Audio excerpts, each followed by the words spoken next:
जिस घर में सप्ताह होती है वहाँ सारे तीर्थ बिना बुलाए उपस्थित हो जाते हैं। तत्रैव गंगा यमुना च वेणी गोदावरी सिंधु सरस्वती च सर्वाणि तीर्थानि बसंती तत्र। यहाँ तो बुलाया है आचार्य जी ने मंत्रों के माध्यम से, सब तीर्थों को इन कलशों में बैठाया है जो हमारी कथा के और यज्ञ के साक्षी है। लेकिन ना भी बुलाओ, जहाँ भगवान की उद्गार से भाव से कथा गाई जाती है वहाँ सारे तीर्थ अपने आप उपस्थित हो जाते हैं। और पूरे ब्रह्मांड में 3,10,00,000 तीर्थ है।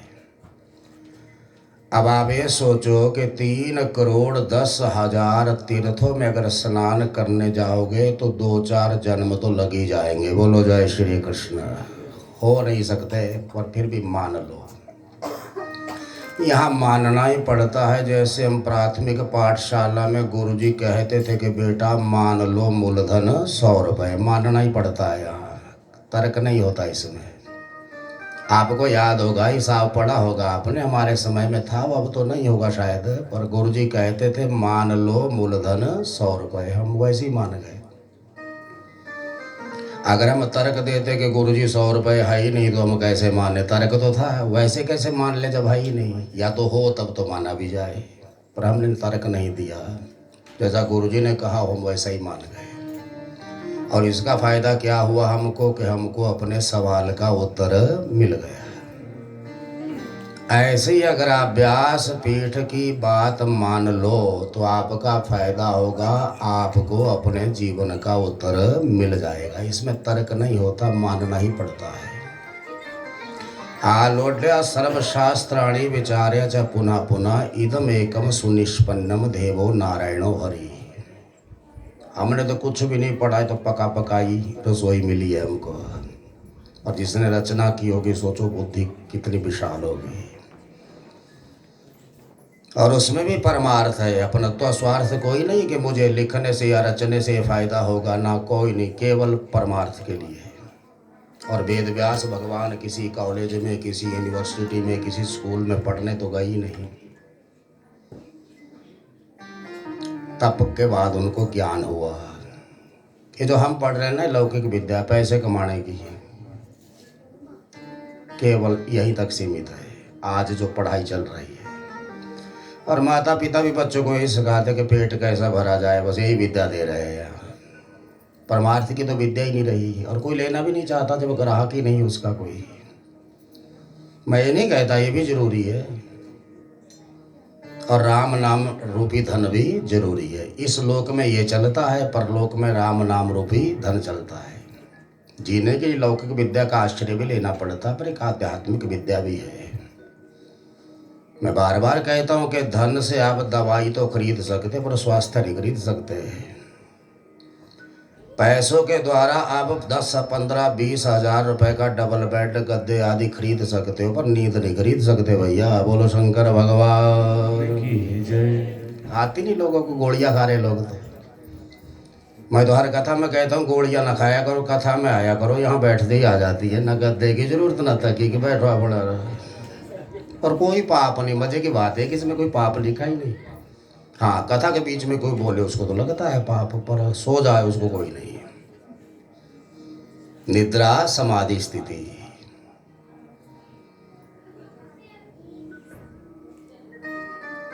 तो कहने का तात्पर्य यह है कि 3,10,00,000 तीर्थों का स्नान असंभव सा है, पर यहाँ जो बैठ के कथा सुनता है ना, उसको इतने तीर्थों में स्नान करने का पुण्य मिल जाता है। और जब शुक्रवार को कलश उठेंगे, मुहूर्त के लगते हैं, मुहूर्त के उठते हैं, इस जल के अभिषेक से तो निश्चित समझो कि सब तीर्थों में स्नान का पुण्य मिल गया। इस जल का आचमन करोगे तो पूरे भागवत के पाठ और कथा सुनने का पुण्य मिल गया। इस जल का घर के कमरे कमरे में छिड़काव करोगे, शुद्धि होगी। किसी रोगी को पिलाओगे तो उसका रोग दूर होगा। हम किसी को जल अभिमंत्रित करके देते, 11 बार मंत्र बोल देंगे, 21 बार बोल देंगे, तो 18,000 भागवत के मंत्रों से अभिमंत्रित हो रहा है जल। कितना गायत्री मंत्र, कितना पंचायतन मंत्र। तो आप कल्पना करो कि ये तो महा अमृत होता जा रहा। आज तो पहला दिन है सप्ताह का।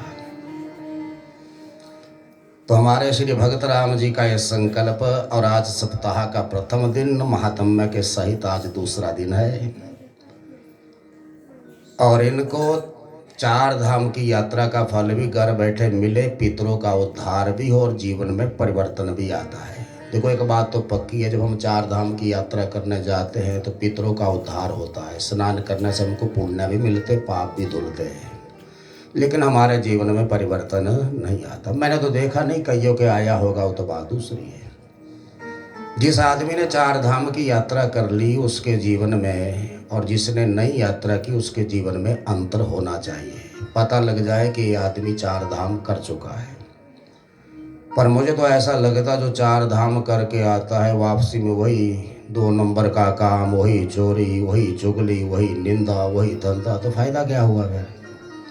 ये ठीक है कि स्नान करने से पाप धुले, पुण्य मिला, पितरों को सदगति मिली, पर अपने जीवन में अंतर तो कोई आया ही नहीं। हम तो फिर भी वैसे ही जी रहे जैसे पहले जी रहे थे।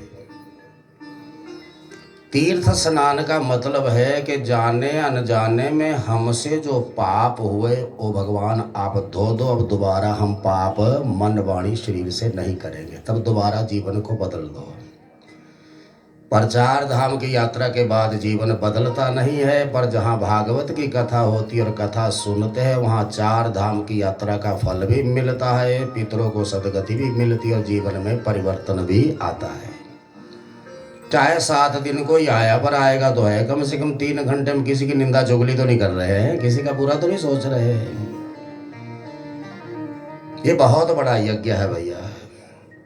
भाग्यशाली के घर में भगवान श्री कृष्ण भागवत के रूप में पधारते, और मैंने कल निवेदन किया था कि साक्षात भगवान की वांगमयी मूर्ति से पोथी ना समझना। अब ये समझ लो कि ठाकुर जी आपके घर में आए, और जितनी सेवा बन सके श्रद्धा से वो करनी है। श्रोताओं को भी, यजमान को भी, जितनी बन सके, क्योंकि बार बार आते नहीं है। और जब आए हैं तो 7 कोस तक उस यज्ञ का प्रभाव बताया है, यानी 21 किलोमीटर चारों तरफ। अब लगा लो हिसाब, कितनी कथाएं हो रही है, पर जीवन में फर्क नहीं पड़ रहा है। काल शुद्धि, स्थान शुद्धि, द्रव्य शुद्धि और भाव की शुद्धि चाहिए यज्ञ के लिए। जब भी कभी यज्ञ करवाना हो, पहले मुहूर्त देखे काल शुद्ध हो, फिर जहाँ यज्ञ करना वो स्थान शुद्ध हो। नहीं है तो गोबर का लेपन करो, शुद्ध करो उसको। और तीसरी है ये 2 नंबर कहना हो, बोलो बाल कृष्ण भगवान जय। और चौथी है भाव की शुद्धि, करने वाले का भी, करवाने वाले का भी, सुनने वाले का भी भाव शुद्ध हो, फल तो मिलता है। अगर हमको यज्ञ का फल नहीं मिला है तो कहीं ना कहीं हमारे में कोई कमी रह गई। या तो धन शुद्ध नहीं था, या मुहूर्त ठीक नहीं था, या स्थान शुद्ध नहीं था, या भाव में कोई हमारी कमी थी। अगर ये चारों मिल जाए हो नहीं सकता। प्रत्यक्ष दर्शन है भैया, प्रत्यक्ष फल है इसका तो। और धर्म अर्थ काम मोक्ष, इसमें महात्म्य में तो बहुत कुछ लिखा। इतना समय नहीं होता तो सालों लगे रहे तो भी कथा पूरी ना हो। लेकिन आप सब जाने पता है, कोई भी होकर जब धुंधुकारी जैसे पापी की मुक्ति हो सकती है, तो हम इतने बड़े पापी नहीं जितना धुंधुकारी पापी था। शव हस्त्रे भोजनम लिखा है भागवत में। ऐसा दुष्ट था कि मुर्दे के हाथ में पिंडे वो भी छुड़ा के खा जाता था। और तो छोड़ो, आप कोई शुद्धि नहीं थी उसके जीवन में। दूसरे अर्थ में ले लो कि हर किसी के घर में, सूतक में, पातक में, ग्रहण में, कहीं भी कोई नियम ही नहीं था। आहार शुद्धि, सत्व शुद्धि। आहार को तो शुद्ध करना ही करना है भैया। हर किसी के घर में ना खाओ। देख लो कहीं सूतक है, पातक है या ग्रहण चला हो, कुछ भी ऐसी स्थिति ना खाओ। किसी के घर में बेटा हुआ है, आप खबर संभाल लेने के लिए गए, अभी हवन नहीं हुआ, कोई ज़रूरत नहीं हुआ खाने पीने की, चाहे आपका रिश्तेदारी क्यों नहीं। बड़ा दोष लगता है इसका, हमको नहीं पता लगता। स्लो पॉइजन बोलते हैं इसको, धीरे धीरे बीमारियां बनती है अंदर। आज जितना अच्छा हम खाते हैं, जितना अच्छा हमारा रहन सहन है, पहले देखो सिर में कितनी जुएँ मिलती थी, हमारे भी बहुत पड़ती थी भैया। सफाई नहीं थी पहले, गरीबी बहुत थी। अब तो इतनी शुद्धता, इतनी पवित्रता, स्वच्छता है।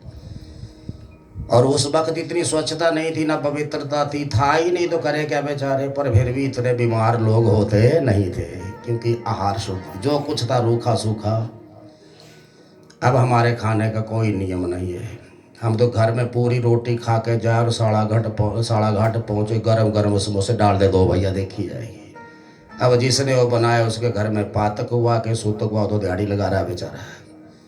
कैसे बनाया, ये तो आपत्ति काल है। अगर आपत्ति है तो खाना ही पड़ता है भैया जीने के लिए, पर ऐसा तो कोई जरूरी नहीं है।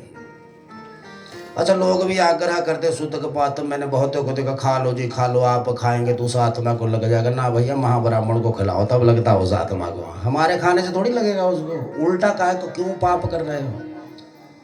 मान लो मेरे घर में सूतक हुआ है और कोई महात्मा मांगने वाला आ गया और कहता भूख लगी बड़े जोर से, तो इतना तो मेरा धर्म बनता कि हमारे घर में सूतक चला है जी, सूखा ले लो आप। फिर भी ना माने तो आपकी ये है, फिर ये तो प्राण बचाने ज़्यादा ही, भूख लगी तो खा लो भाई, बता भी दो। हम इस बिरादरी के हैं, हमारा जीना ऐसा है, सूतक है या पातक है या कैसी हमारी कमाई है। तुम ना पाप करो, दान भी दे रहे उल्टा पाप भी कर रहे हो, बता तो दो उसको, फिर वो समझ आएगा। अपने आप लेता है तो फिर उसकी कमी है। तो आहार शुद्धि बहुत जरूरी है। मेरा यही निवेदन है कि जहाँ भी जाओ, कहीं भी जाओ, सोच लो प्राणी निकले जा रहे हो भैया तब तो खाना ही पड़ता, बाकी ऐसा कोई जरूरी है नहीं है। भगवता प्रोक्तम भागवतम, अगर मैं बाहर गया तब तो कथा रह जाएगी, अंदर ही रहेंगे ना, बाहर जाना ठीक नहीं है, क्योंकि कथा जरूरी है। उपदेश तो मानता भी कोई नहीं, खाली बोलना ही होता। जीते आदमी अपने ढंग से, जो भी जीता है, जो मर्जी सुना दो, जो मर्जी बोल लो, मानता कोई नहीं। कथा में तो मुंडी करते रहते, ठीक है हाँ, जो जाएंगे सब बेकार है भैया, यही ठीक है जो हम कर रहे हैं। आपकी बात क्या, हमारी भी यही बात है। बड़ा कठिन होता है अमल करना जीवन में, वो कठिन है, पर करना चाहिए, चाहे उसमें मैं हूँ चाहे आप है। धीरे धीरे, मैं एकदम नहीं कहता कि एकदम उसको कर दो, पर धीरे धीरे करते रहो, धीरे हो जाएगा अभ्यास। तो भगवान के मुख से जो निकला उसको भागवत बोलते भैया। अहम एवा शिवाग्रे नान्यत यथ सत सतपरम पश्चाद हम यदेत च योवशिष्येत सोऽस्वयम् ऋते अर्थमेत प्रतीयत न प्रतीयत चात्मनि तद विद्यात आत्मनो मायाम यथा पाशो तम आदि आदि। चतुश्लोकी भागवत सबसे पहले श्रीमन नारायण के मुख से निकला है, इसलिए इसको भागवत बोलते। या भक्ति ज्ञान वैराग्य तप का यह समन्वय है, या भाषते गीयते त्रिषु लोकेशु, या तीन लोकों में इसका प्रकाश है। कुछ भी समझो आप, पर भागवत सर्वोपरि है, इससे बड़ा कोई ग्रंथ नहीं है। और आप आगे देखना, भागवत की कथा सुनने के बाद ही आपको शांति जीवन में मिलने वाली है, चाहे आप जितने मर्जी ग्रंथ सुन लो। ये कुछ ग्रंथ ही ऐसा है और इसमें सब रस है, ऐसा कोई रस नहीं जो भागवत में ना हो। मैं बार बार कहता हूँ भैया, बोलते भी सब लोग हैं पर रस सबकी वाणी में नहीं होता है। गाते भी सब है, माताएं रसोई भी घर में सब बनाती है, पर रसोई का रस किसी किसी माँ के ही हाथ में होता है। जैसा मर्जी तड़का लगा, नहीं बनेगा तो नहीं बनेगा, रस ही नहीं उसके हाथ में। कर तो कोशिश रही है, वो अच्छा बनाने की कर रही है, सबके पास नहीं होता है। ये तो भगवत एक कृपा होती या भाव की कृपा होती, यूँ आप समझ लो। तो वेद व्यास भगवान ने जो इसकी रचना कर रखी है भैया, और ऐसा ग्रंथ है, इसमें सारे रस भरे हुए हैं। अब हमको बना के दे दी रसोई, ध्यान देना, भंडारा किसने, हमने नहीं बनाया है, ये वेद व्यास भगवान ने बनाया। अब बर्ता मैं रहा हूँ और खा आप रहे हो, समझ आ रही बात है। बनाना भी एक कला है, बरताना भी एक कला है, और खाना भी एक कला है। सबको खाना भी नहीं आता है। कई लोगों को देखना, थाली परोसने के क्या बना रखा, पहले मुंह टेढ़ा कर देगा, तो खाएगा ही। इससे दो बगल वाला होगा उसका, बाबा मुझे ना डालियो भाई, मैं वैसे ही ठीक हूँ, उसका मुंह देख के उसका वैसे ही हो गया। ये खाने की कला नहीं है। और कई देखना, लोग जैसा मर्जी बना होगा भोजन, ऐसा प्यार से खाएंगे, बगल वाला मुंह देखेगा तो उसके मुंह में पानी आ जाएगा, ज़्यादा ही स्वाद बना होगा, मुझे भी डाल दे। वो खाने की कला है एक, बरताने की भी कला होती है। बहुत लोगों को बरताना भी नहीं आता। लोग पंगत में बैठे, दाल बांटने वाला आएगा, कड़छी दाल की ना हाथ पर ही फेंक गया, तो मूड खराब नहीं हो गया आदमी का। तो ये बरताना भी एक कला होती है, और रसोई बनाना भी एक कला होती है। तो मैं इतना जानता हूँ कि जिसने हमको बना के दे दी, बरताना और खाना हमारा काम है, इसको तो हम प्रेम से कर ही लें। हम ना कहीं से लाए, ना हमने इसको बनाया, बना बनाया प्रसाद सामने रखा हुआ है। मुझे भगवान ने बांटने के लिए लगा रखा और आपको पाने के लिए रखा है, इसलिए प्रेम से इसको पाना मैं शुरू कर रहा हूँ प्रथम श्लोक से। कहीं ऐसा ना हो आपको आदि जी नींद रहे हो, वो मुंह में जाने की बजाय नाक में ही चले जाए हाथ, है ना। जागते रहना थोड़ा सा, अब है तो थोड़ा कठिन भी, फिर भी जागते रहना। जब बढ़िया प्रेम से खाओगे तो स्वाद लगेगा आपको। प्यासे को अगर पानी पिलाओ ना तो पीने वाले को भी आनंद आता है और पिलाने वाले को भी आनंद आता है। पिया उसने, प्यास उसको लगी थी, मैंने पिलाया, उसको जब तसल्ली हुई तो मेरा भाई आनंद हो गया, इस आदमी को, मुझे भी खुशी हो गई। और जिसको प्यास ही ना लगी उसको ज़बरदस्ती पिलाए तो ना पीने वाले को आनंद ना पिलाने वाले को आनंद। तो पहले तो प्यास चाहिए, रसिका भूमि भावु का। अब जन्माद्यस्य यतो अनवयाति तरतश्च अर्धिशो विज्ञासोरण तेने ब्रह्मा हृदय आदि कवय मोहयन्ति यत् सूर्य। इस श्रीमद् भागवत का ना प्रथम स्कंद का प्रथम मंत्र है। देखो, जिस ईश्वर का ना जन्म होता ना मरण है, समझ आ रही ना बात। भगवान अपनी मर्जी से आता है और अपनी मर्जी से ही चला जाता है। हम परतंत्र हैं, हम जन्म नहीं लेना चाहते पर कर्म अनुसार जन्म लेना पड़ता है। हम मरना नहीं चाहते फिर भी हमको मरना पड़ता है। ये माया ईश्वर के अधीन है और जीव माया के अधीन है, इतना यंत्र है। ममैव अंशो जीव लोके जीव भूतो सनातन। ठीक है कि जीव सनातन है, परमात्मा का ही अंश है, पर अंतर इतना है कि हम माया ने बांध रखा है इस जीव को और ईश्वर ने माया को बांध रखा है। जिस ईश्वर का ना जन्म है ना मरण है, फिर भी वो भक्तों की कामना पूर्ण करने के लिए ना मथुरा की जेल में कृष्ण के रूप में प्रकट हो जाते हैं और अपने प्रकाश से वो प्रकाशित भी है भैया। उनको कोई प्रकाश ज्योत की जरूरत नहीं पड़ती हो तो औरों को ही प्रकाशित कर रहे हैं। जहाँ चले जाए वहाँ प्रकाश फैल जाता, हाई ही प्रकाश हो, बाकी कुछ है ही नहीं। ऐसा परमात्मा जिसका ना जन्म है ना मरण है, फिर भी भक्तों की कामना पूर्ण करने के लिए वो जन्मता है। यूँ समझ लो मथुरा की जेल में और मामा कंस को उसकी भनक भी नहीं लगती और कब गोकुल गांव पहुंच जाता है। और गोकुल गांव में वृंदावन में ऐसी सुंदर सुंदर लीलाएं भगवान करते हैं कि उन लीलाओं का दर्शन पाकर सृष्टि को बनाने वाला ब्रह्मा भी असमंजस में पड़ जाता है कि ये नंद का छोरा है कि भगवान है। हमको तो छोड़ो आप, पर ब्रह्मा जी की भी बुद्धि सशंकित हो जाती कि ये ईश्वर है या ग्वाला है। ऐसे परमात्मा के इस धरती के ऊपर 3 धाम है, द्वारका धाम, मथुरा धाम और वृंदावन धाम। इन 3 धामों में से किसी एक धाम का आश्रय भी ले लिया जाए तो जीव भवसागर पार हो जाता है। सत्यम परम धीमहि, उस परमात्मा को भागवत में व्यास जी ने सत्य से संबोधन किया है। हम आप सब मिल करके उनका ध्यान करते हैं। अब आगे सुनो कि भागवत की कथा सुनने का अधिकारी कौन है? निर्मत्सराणाम, जो किसी की निंदा ना करता और ना सुनता हो। अपने अपने से पूछना आप है ना, इसमें लिख रखा निर्मत्सराणाम। भागवत की कथा कौन सुने? जो किसी की निंदा ना करता हो और ना किसी की निंदा सुनता हो। अच्छा, ये बात ठीक है, पर भागवत की कथा सुनने से होता क्या है? शिवम कल्याणम ददाति थी, शिवतम कल्याण होता है। फिर किसी ने कहा भागवत की कथा कब तक सुने? बोले मुहुर्मुहु बार बार। बोले बार बार कब तक? वहाँ लगी सप्ताह सुनी, वहाँ भी सुनी, वहाँ भी सुनी। बोले रसमालयम। उत्तर देते जा रहे व्यास जी, जब तक मुक्ति न मिले। चाय कब तक पियोगे? जब तक जियोगे। तो कथा भी तभी तक सुनोगे भैया। बात समझ आ रही है आपके? मुहुर्मुहु बार बार सुनो, कब तक? बोले जब तक मुक्ति ना मिले। ये नहीं मतलब कि इसी जन्म में, फिर अगला जन्म मिले फिर सुनो, उससे अगला मिले फिर सुनते ही रहो। कब तक? जब तक मुक्ति ना मिले।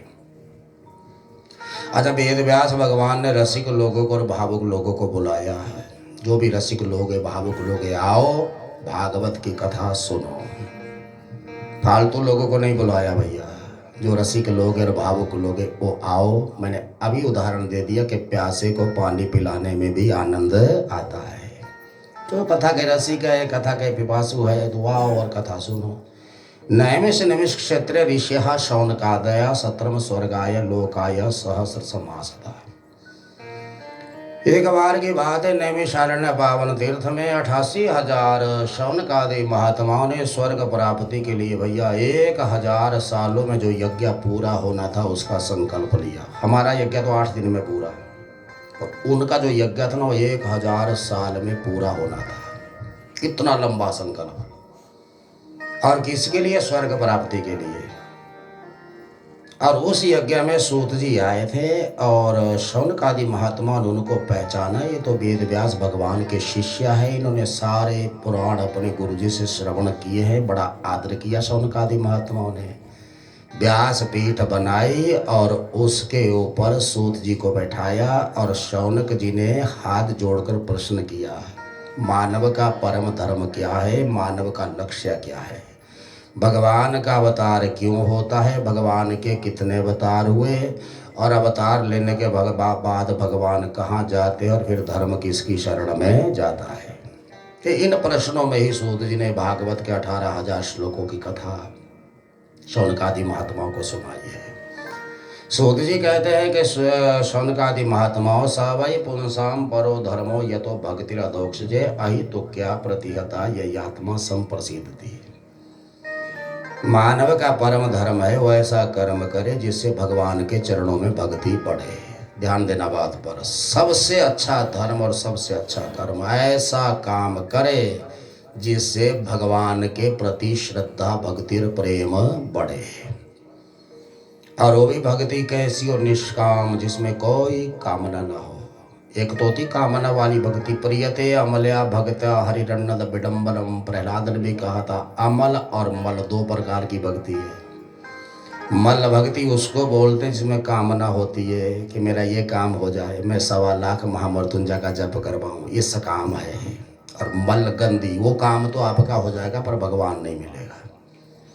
माताएं पहले पहले एक भजन गाया करती थी, माँ मुरादे पूरी कर दे हलवा बांटूंगी। देखो क्या भजन था ये, गाते थे ना, माँ मुरादे पूरी कर दे हलवा बांटूंगी। माँ के सामने भी शर्त रखी कि पहले मेरी मनोकामना पूर्ण कर, फिर हलवा लेके आई मैं तेरे मंदिर में। दुर्गा माता कहती मुझे नहीं चाहिए तेरा हलवा, मैं पहले ही तृप्त हो यहाँ बैठी है। उसको कौन सी भूख लगी है। संसार में तो स्वार्थ चलता ही चलता, पर लोग भगवान को भी नहीं छोड़ते, शर्त रखते पहले ये काम कर फिर आई। हे महामाया, हे जग जननी, हे पुत्र वत्सला, हे जगन माता, मेरे घर में पोता हो जाए तो तुझे सोने का छत्र चढ़ाऊं। पोता हो गया, अब सोना का छत्र चढ़ाने की बारी आई तो 50,000 जा रहा सोना। सोचो आप, फिर मन में सोचे कि मैंने कौन सा कहा था कि 1.25 तोले का चढ़ाऊं। बस जितना से इसका नख का होता नहीं तो इतना सा ले जाएगी छत्र बना के। हाँ, डर तो है कि चढ़ाना पड़ेगा, भाव नहीं है, काम तो पूरा हो गया। ऐसा कोई खेत नहीं है आपके बाड़ा गांव में जो बिना लिए ही आपको अनाज दे देता हो। पहले खेत को 10-5 किलो देना पड़ता, तब करता वापिस। यहाँ नियम है कि पहले दो और बाद में लो। हमने दुनिया में तो छोड़ो, पर भगवान से भी कहते पहले तू दे फिर हम बाद में दे। ये तो नियम ही नहीं है, पहले दे बाद में दे। अगर आपका कोई खेत बिना लिए ही देता है आपको, तो बताओ पहले उसको 10-5 किलो कणक दो, फिर वो आपको चाहे 50-60 किलो वापस कर देगा, पर पहले देना पड़ेगा आपको। इसलिए भैया देना सीखो। देना और मरना दोनों बराबर के काम है। बोलो जय श्री कृष्ण। है तो बड़ा कठिन काम है, पर जिसको देना आ गया ना उसको मरना भी आ गया। मरना भी आसान नहीं है, और जेब में से निकालो दे दो, आसान काम नहीं है ये तो किसी किसी के ऊपर कृपा होती है। और जिस आदमी को देना आ गया समझ लो वो जीवन जीत गया आदमी। जीना भी कला है, मरना भी एक कला है।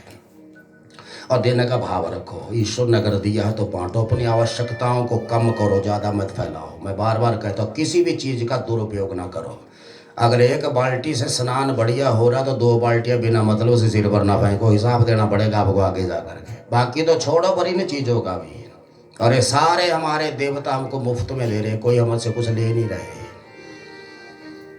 अपनी आवश्यकताएं कम करते जाओ और जितना हो सके परमार्थ करते जाओ।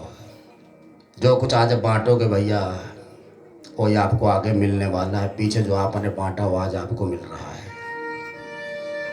ये कन्फर्म है कि बिना पाप किए दुख नहीं होता और बिना पुण्य किए सुख नहीं होता। आज आदमी कोई निसंतान है या पुत्र नालायक है या पत्नी कड़वा बोलती है या पति दुष्ट, कोई भी दुख है, शरीर का दुख है, मन का दुख है, समझ लो तेरे पिछले जन्म का कोई पाप है। बिना पाप से दुख होता ही नहीं है, ऐसा कोई शास्त्र मानता ही नहीं। पाप का फल ही दुख है। अगर आपको आज मानसिक दुख भी है, बाकी सब कुछ ठीक है, तो किसी जन्म का पाप है। और अगर आज आपके पास सारी सुख सुविधाएं, शरीर भी स्वस्थ है, बच्चे भी आज्ञाकारी है, पत्नी भी मधुर भाषणी है, मकान भी है, इज्जत भी है, तो किसी जन्म का पुण्य है ये। ऐसे तो आपको मिला नहीं, जो आपने दे रखा वही आपको मिला है। इसलिए मानव का सबसे अच्छा धर्म है कि ऐसा कर्म करे जिससे आपको भक्ति बढ़े। निष्काम भक्ति, कोई कामना ना हो, केवल देना। लेने की भावना ही नहीं होती उस भक्ति में। उदाहरण से समझो, आपकी शादी हुई, साल बाद आपके घर में कन्या ने जन्म लिया। अब सोचो, कन्या ने जन्म लिया, वहाँ से लेकर 25 साल तक आपके घर में हो रही, कितना पैसा खर्च हुआ उसके ऊपर। पढ़ाया लिखाया उसको, फिर लाखों रुपया उसकी शादी में लगाया, फिर वो चली गई अपने घर। और 10-5 साल उसकी शादी को भी हो गए। एक दिन उसकी माँ ने घर से फ़ोन किया, बेटी तेरे पिताजी की तबीयत ठीक नहीं है और मैं अकेली घर में हूँ, और तू तो जानती घर में पशु बीतले है, बड़ा मुश्किल है, अगर तू 2-4 दिन के लिए आ जाती तो थोड़ा सहारा मिल जाता मुझे। तो जो बेटी हमारे पास 25 साल रही, जिसको BSc MSc हमने करवाई, लाखों रुपया पढ़ाई पर लगाया, लाखों रुपया शादी पर लगाया, आज वो बेटी फ़ोन पर ही कहती, मम्मी आजकल मेरे ससुर जी भी ढीले ही चले हुए हैं, और वो भी सुबह ऑफिस जाते, बच्चे स्कूल जाते हैं, मतलब मैं नहीं आ सकती, अपना इंतजाम कर ले। तो हमको को उस बेटी से कोई गिलानी होती है या उसके प्रति कोई रोष है हमारे मन में ना। जब भी बेटी आए, जवाई आए, 150 हम उनको देते, कभी भावना नहीं रखी कि मेरे को भी दे। हम देना ही जानते, अच्छा लगता हमको देना। हमारे मन में भी नहीं आता कि हम इतना देते इनको, कभी हमको भी ये दे, मतलब ही नहीं हो सकता। इसको बोलते निष्काम भक्ति। हम उन माता पिता से पूछते हैं कि 25 साल तक पढ़ाया लिखाया, संभाल के रखा, शादी की, चली गई, वो 2 दिन के लिए तुम्हारी सहायता के लिए नहीं आ सकती, तो तुमको दुख नहीं होता, क्रोध नहीं आता उसके ऊपर? बोले ना, क्यों? बोले हमको ये प्रसन्नता है कि हमारी बेटी अपने घर में खुश है, हमको कुछ नहीं चाहिए। इसको बोलते हैं आत्म शांति। जिस दिन आप निष्काम भाव से देना सीख जाओगे कि कुछ बदले में लेना नहीं है, मनुष्य का धर्म है दान करना, व्रत करना, तप करना, जप करना, स्वाध्याय करना, धर्म है हमारा है। जैसे माता पिता का कर्तव्य और धर्म है, बेटी जन्मी पढ़ाना लिखाना, उसकी शादी करना कर्तव्य है, उसका धर्म है। वो थोड़ी चाहता कि इसके बदले कुछ मुझे मिले, मतलब ही नहीं है। इसका नाम निष्काम भक्ति है। ऐसे ही मानव का धर्म ये परम धर्म है, ये और सबसे अच्छी भक्ति निष्काम भक्ति। मंदिर जाना हमारा धर्म है, घर में माता पिता की सेवा करना है, पुत्र का धर्म है।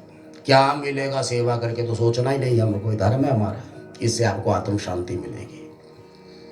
जिस दिन आप निष्काम भाव से दान पुण्य करोगे, यज्ञ अनुष्ठान करोगे, सेवा करोगे, उस दिन आपकी आत्मा को शांति मिलेगी। मिले संतोष धन सब धन धोले ही समान है। और शांति मिल गई तो और क्या चाहिए भैया। सोने वाली अम्मा जी की जय हो, है ना। अब मैं गा नहीं सकता क्योंकि ये मेरे हिसाब से नहीं चल रहा हिसाब किताब ना। अब जागते रहना, आपको बड़ी सास की कसम लगे अगर कोई सोए यहाँ। पता नहीं है प्यारी किसी की नहीं है, कलयुग है ये। आप सास से तो प्यार करना भैया।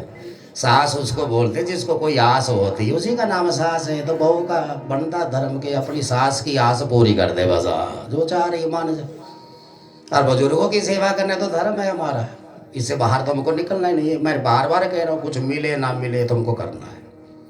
देखो भारद्वाज जी ने यहाँ कथा रखी, आपको निमंत्रण गया होगा या सूचना गई होगी तो कथा सुनने आपको ही बुलाया ना, मनुष्य का ही धर्म है।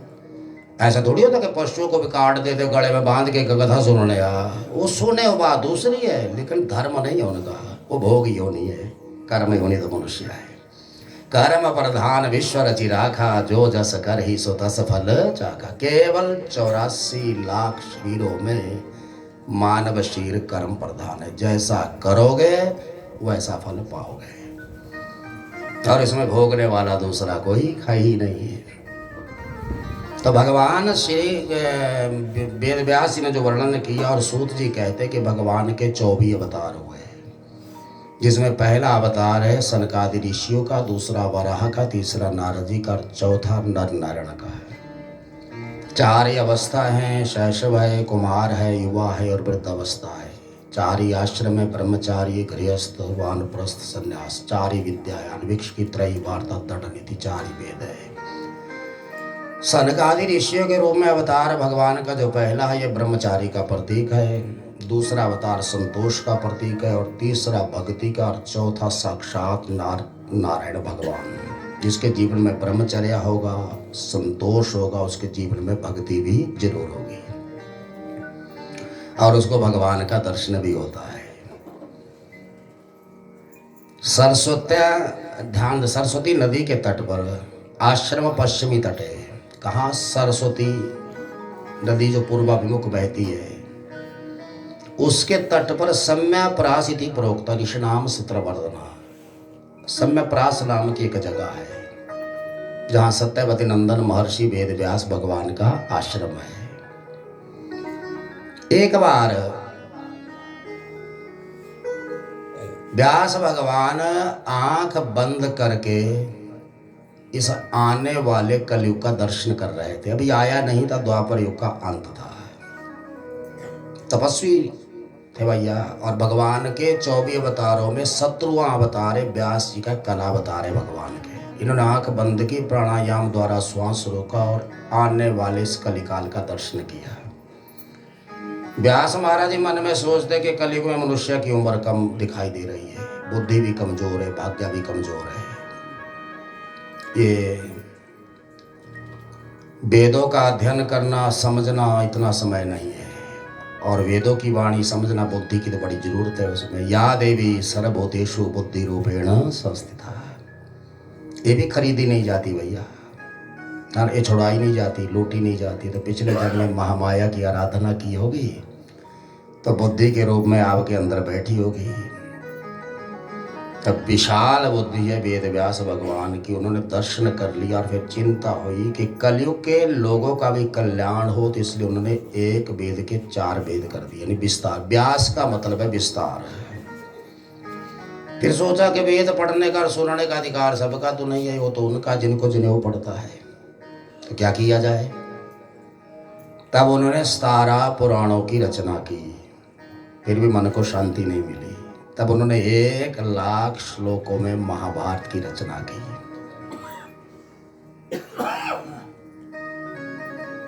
1,00,000 श्लोकों में सोचो आप, लिखने वाले गणपति भगवान, रचना करने वाले वेद व्यास जी।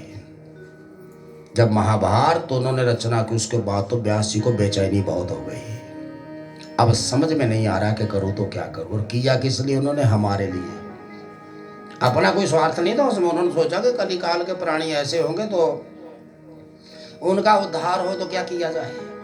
इसलिए उन्होंने वेदों का विस्तार किया, 17 पुराणों की रचना की, 1,00,000 श्लोकों में महाभारत की भी रचना की, पर मन को शांति नहीं मिली। तो वेद व्यास भगवान आंख बंद करके अपने अंतःकरण में देखते कि मेरे में क्या कमी है जो मुझे शांति नहीं मिल रही है। देखो महापुरुषों के लक्षण है। हम आप जैसे आदमी जब दुखी होते ना तो पड़ोसी की तरफ देखते, इसने किया कुछ, मैं तो ठीक ठाक था बिल्कुल।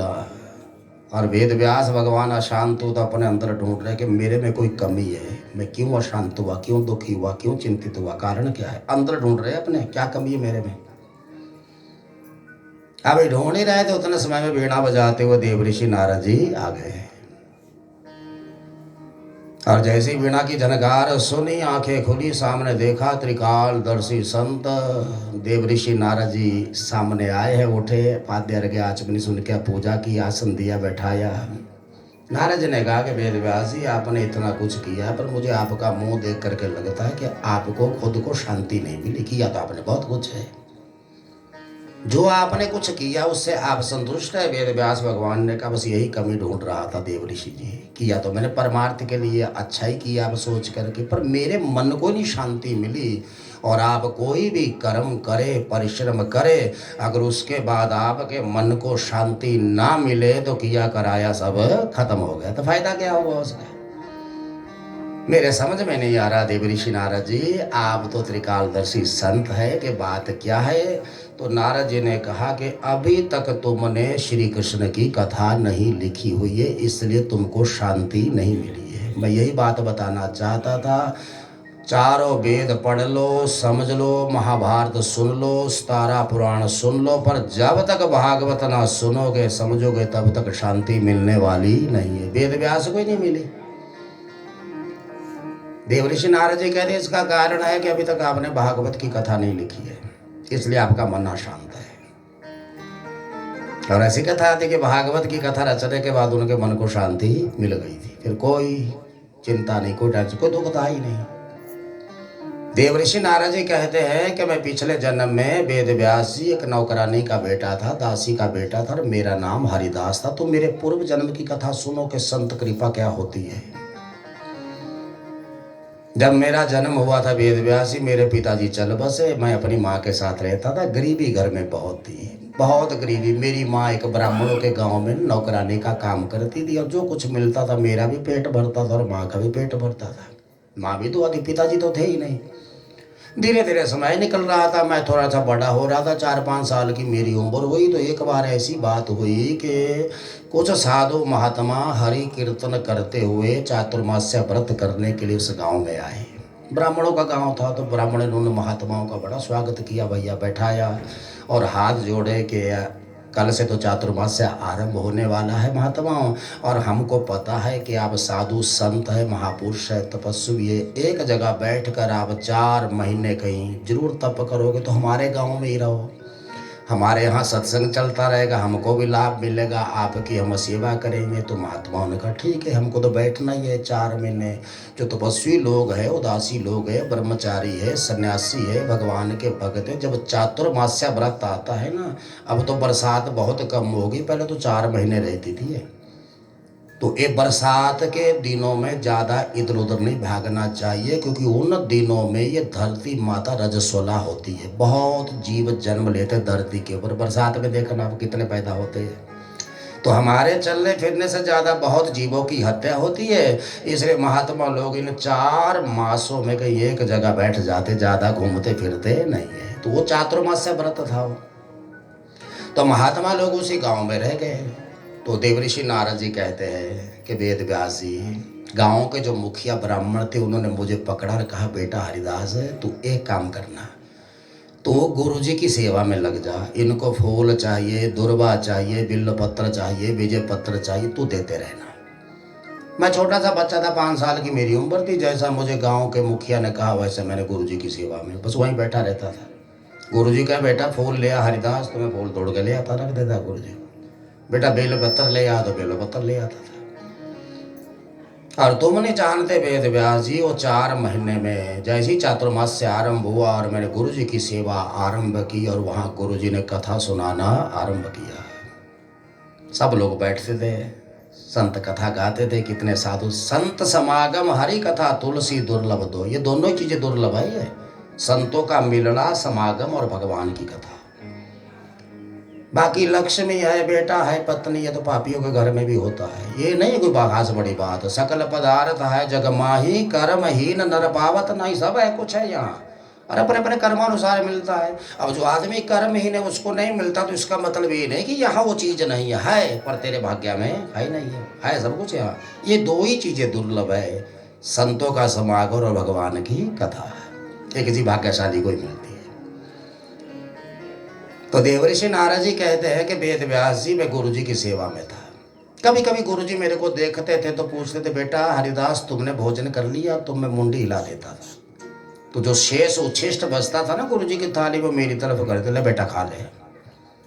संतों की जूठन खाने से, संतों की सेवा करने से और संतों के मुख से कृष्ण कथा सुनने से वेद व्यास जी मेरा मन भगवान के चरणों में लग गया। मैंने कुछ नहीं किया, और केवल संत सेवा, संतों का जूठा प्रसाद और संतों के मुंह से भगवान की कथा।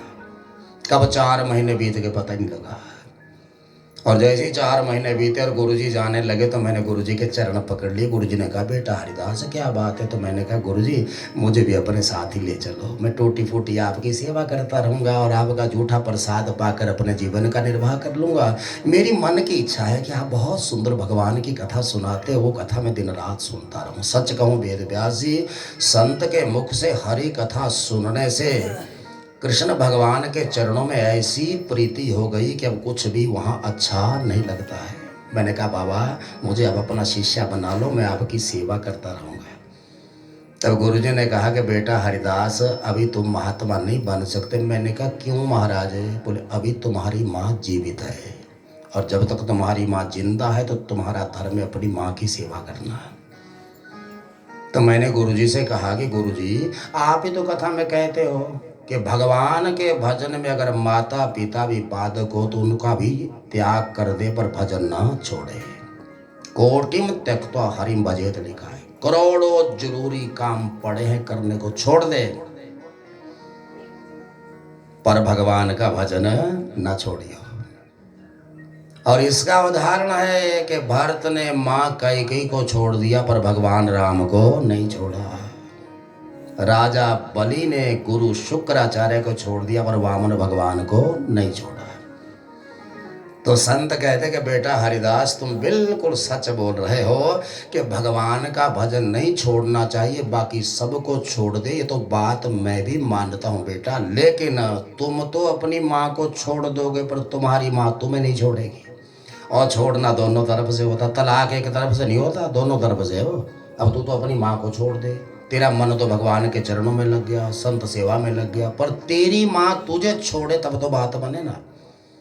और तेरी माँ का मन तेरे में लगा रहेगा, तू जो भी भजन करेगा वो कामयाबी मिलने वाली है नहीं है। तू एक काम कर, ये ले मंत्र दिया, ये मंत्र जपते रहना बेटा। मेरा आशीर्वाद है, तुझे भगवान का दर्शन जीवन में जरूर होगा। खूब अपनी माँ की सेवा कर, बांके बिहारी की कृपा हुई तो हो सकता तेरी माँ को ही उठा के ले जाए। बोलो बाल कृष्ण भगवान की जय। और तब तू सीधा मेरे आश्रम में आ जाना, मैं तुझे शिष्या बना दूंगा, संन्यास दिला दूंगा। अब देवऋषि नारद जी कहते हैं कि वेद व्यास जी, जब गुरु जी ने मुझसे ये कहा और मुझे मंत्र दिया और कहा कि माँ की सेवा कर, हो सकता तेरी माँ को भगवान ही उठा के ले जाए, तब तो कोई बंधन ही नहीं है तेरे को। साधु महात्मा चले गए और मैं अपनी माँ के साथ उसी गाँव में। अब देखो मेरी क्या दशा हो गई। मैं, मेरे से पहले माँ उठ जाती थी सुबह, जब मैं उठता था और इधर उधर देखता था माँ, तो सोचता था अरे माँ तो आज भी जिंदा, मैंने सोचा मर गई। बोलो शंकर भगवान। कैसा प्यार हो गया भगवान श्री कृष्ण से 5 साल के बच्चे को। और 5 साल का बच्चे का तो माँ ही खजाना है, वही भगवान है, बिना माँ से रह नहीं सकता। आप देखना जब माँ बाजार जाती है और बच्चा जिद करता तो माँ एक से खिलौने देती है, ये ले मैं भी आई, ये ले, सबको फेंकता, माँ को नहीं छोड़ता, मेरे को भी साथ ले चल रहा है। और ऐसी भक्ति केवल संतों की जूठ न खाने से, संत सेवा करने से, इतना प्रेम भगवान के चरणों में। नारद जी कहते मैं रोज सुबह उठूं, माँ मुझे वैसे, मैं बोला आज भी माँ जिंदा है। दिन बीते, पक्ष बीते, कुछ महीने बीते, एक दिन घटना घटी, मेरी माँ शाम के वक्त जो है गाय का दूध निकालने गौशाला की ओर जा रही थी, तो रास्ते में कोई अलसाया हुआ सांप था, उसने जैसे ही डंक मारा, विषैला सर्पदा, जैसी दंश मारा वैसे ही माँ को जहर चढ़ा, माँ मर गई। मैं बहुत रोया वेद व्यास जी।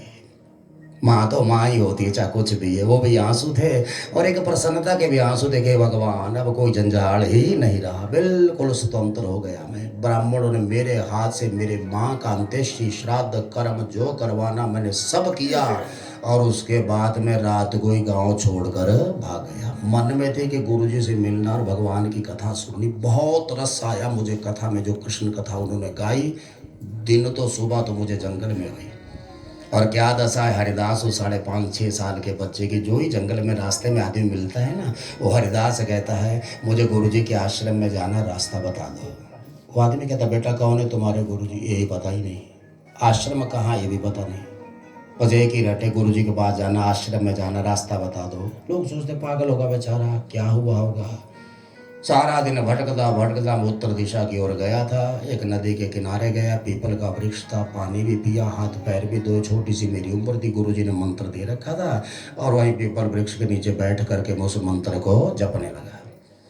अब शाम का समय जैसी आतुरता बढ़ी, व्याकुलता बढ़ी, चरम सीमा लांग गई, और क्षण भर के लिए शंख चक्र गदा पद मुकुट किरीट कुंडल वैजंती माला पीताम्बर ओढ़े भगवान हृदय के अंदर मेरे प्रकट हो गए। बालक का हृदय बड़ा साफ होता है, इसलिए बालक को भगवान का रूप मानते हैं। उसके अंदर कोई ईर्ष्या दोष नहीं होता, कोई क्रोध नहीं, कोई काम नहीं, कोई लोभ नहीं, कोई लेना देना नहीं। बस थोड़ी देर के लिए झांकी अंदर दिखी, परमानंद में डूब गया बच्चा, पर वो क्षण में ही गायब भी हो गई। देवऋषि नारद जी कहते व्यास जी जब वो झांकी मेरे हृदय से गई तो मेरी आंखें खुल गई और मैं तड़प उठा भगवान के लिए। इतना सुंदर, क्योंकि मैंने तो कथा सुनी थी भगवान की, और मैं उसी वक्त सोच रहा था कि जिस भगवान की कथा ही इतनी सुंदर है, वो भगवान खुद कितना सुंदर होगा। तभी तो लगन लगी थी। मैंने दोबारा आंख बंद करके मंत्र जपा और बहुत कोशिश की व्यास जी, पर मुझे दोबारा वो झांकी दिखाई नहीं दी। फिर आकाशवाणी हुई, बेटा हरिदास अहि पक्का कषाया नाम दुर्दशो हमको योगी नाम। अभी तुम अध पक्के योगी हो, पक्के महात्मा नहीं हो। ये तो तुम्हारे गुरुजी ने तुमको आशीर्वाद दिया था कि तुम्हें भगवान का दर्शन होगा, तो तुम्हारे गुरुजी का वचन रखने के लिए हमने तुमको दर्शन दे दिया है। पर अब तुम हमारा दर्शन नहीं कर सकते। हाँ, अगर तुम हमारा दर्शन करना चाहते हो तो ये जन्म तुम्हें छोड़ना पड़ेगा, दोबारा जन्म लेना पड़ेगा, तब तुम हमारा दर्शन करोगे। देवऋषि नारद जी कहते हैं कि वेद व्यास जी, पहले तो मैं माँ के मरने का इंतजार कर रहा था, पर अब अपने मरने का इंतजार करने लगा कि कब मैं मरूं, कब दोबारा जन्म मिले और कब मुझे भगवान का दर्शन हो। भैया इतनी आतुरता होगी भगवान को मिलने के लिए तो भगवान मिल ही जाता है। बोलो बाल कृष्ण भगवान। इतनी तड़फ तो चाहिए। मैं अक्सर कहता हूँ, हम जितनी मेहनत पैसा कमाने के लिए करते हैं, अगर उतनी भगवान को पाने के लिए करते तो मिल जाएगा, पर करेगा उन्हें। कितना सोचते हम व्यापार करूँ कि नौकरी करूँगा कि बीएससी करूँ कि बीटेक करूँ, क्या करूँ, कैसे नौकरी, कैसे पैसा मिले, कई जिम्मेदार शिमला मिर्च लगाऊँ कि आलू लगाऊँ कि टमाटर लगाऊँ कि इसका रेट हो। कितना सोचता, सोचो मिलेगा तो ही जो भाग्य में है, पर कितना चिंतन है उसका। अगर इतना हम सोचे कि मैं भजन करूं कि भागवत करवाऊं कि तपस्या करूं कि तीर्थ करूं, कैसे मुझे भगवान मिलेगा। सोचना जरा, इतना लगा दिमाग उसके लिए। जब आदमी इतना सोच लेगा जितना धन के लिए सोचता है या परिवार के लिए, तो उसको भगवान मिल जाएगा। पर हम तो भगवान को मुफ्त में ही पाना चाहते हैं जी। बोलो बाल कृष्ण भगवान। सोने वाली अम्मा जी की अब जय कर दो, है ना। अब गाएंगे, थोड़ा सा ठहर के गाएंगे ना। हवा चलिए बढ़िया, ज़्यादा नहीं, कथा बहुत रसीली होती है, कथा में ज़्यादा आनंद होता है। ये नाचने वाला काम तो मुझे ठीक वैसे भी नहीं लगता, पर चलो तब नींद आ जाए तब भी कोई फायदा नहीं, तब नाचना भी जरूरी है। पर कथा बहुत जरूरी है। दुर्लभ कथा एवं लोके लिखा है, इसमें नहीं लिखा कि कथा इस लोक में दुर्लभ है। इसको